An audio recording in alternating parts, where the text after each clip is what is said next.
the last 3 months, because of COVID-19, schools have been shut. I hope that these materials that we present today will be beneficial to students in their final year of secondary or high school.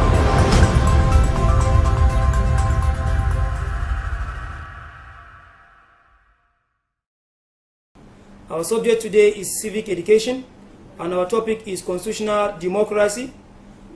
In our previous lesson, we talked about democracy, and in today's lesson, we're going to talk about constitutional democracy. In today's lesson, we are going to look at the meaning of constitutional democracy, the 2 types of constitutional democracy, the key concepts in constitutional democracy, advantages and disadvantages. We're going to take a look at the major features of constitutional democracy, followed by evaluation guide. For today's lesson, we're going to take a look at the meaning of constitutional democracy. What is constitutional democracy? Constitutional democracy is a government under law in which coalition and major rule is balanced and majority and individual right is respected.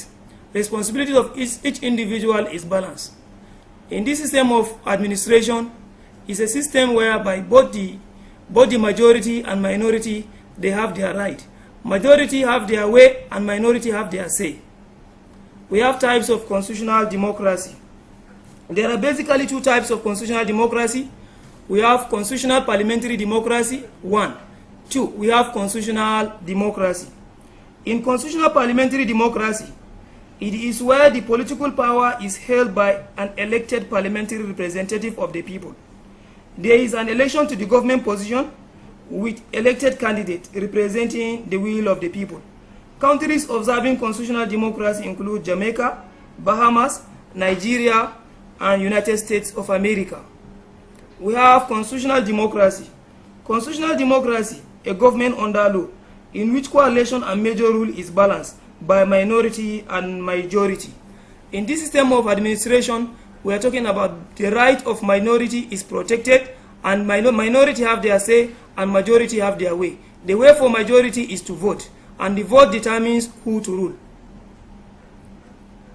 We have key concepts in constitutional democracy. 1, we said popular sovereignty. In a political system, the power says to belong to the people. This is otherwise known as popular sovereignty. 2, we have majority rule and minority right. Majority rule and minority right. This entails that people are elected into the offices by generality of the people or through majority. The government of the day reflects the views of the majority, and such elections are held periodically. 3, separation of power. There must be a clear-cut separation of power between the organs of government, that is the executive, legislative, and the judiciary. The executive power is vested on the president and the governors in a democratic setup. There are responsibilities for government and the administration of the country. The legislatives, on the other hand, are into the 2 houses.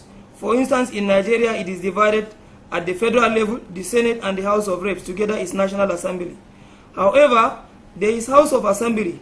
The functions including making of laws for governance in the country.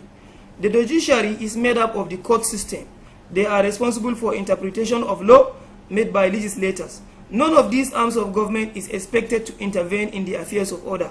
That is called clear-cut separation of power, as brought about by Montesquieu. Then the Constitution. The Constitution is the fundamental law or body of laws which determines how a state is governed. It defines the relationship between the state and the citizens, that is the government and the governed. It also defines the structure, powers, functions, and the organs of government, namely executive, legislative, and the judiciary.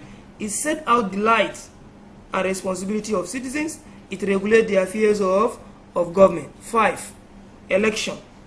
Election, the choice of government or representative who will oversee the affairs of the people, is usually through election. People express their choices through what? Through election. The election have to be free, fair, and credible. People are allowed to vote for their representative, those who are to legislate on their behalf. Elections are conducted by independent body known as Independent Electoral Commission. We have political parties. Political parties are a platform through which individual people vie for political positions. In a constitutional democracy, there must be a political party so that people can vie for their political positions. Political parties are the only association that converses for vote for any candidate of any political party. Political parties do not emerge as a result of ethnic or religious basis. They are not to given connotation or appearance. That activities of association are confined to only part of geographical area or a country. They are expected to be peaceful association under which their members contest for elections. Anybody can be a member of any political party of his own interest. We have advantages of constitutional democracy. We have many advantages of constitutional democracy, but for the purpose of this lesson, we may consider only 3 each. 1. The people are the sovereign and the final authority. That is, the power belongs to the people. In a democracy, power is said to belong to people. The people elect those who represent them in government and act on behalf of the interests of the people who they represent. 2. Rule of law is observed.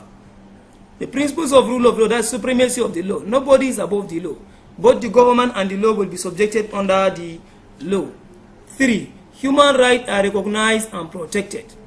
Now the disadvantages of constitutional democracy. 1. In a constitutional democracy, because everybody has a say, there's a slow decision-making processes. 2. Very expensive to operate because everybody is involved. In a Nigerian system, when the legislative arms of government, there are 2 chambers, and these 2 chambers is made up of many representatives, and this is very costly on the side of the government. 3.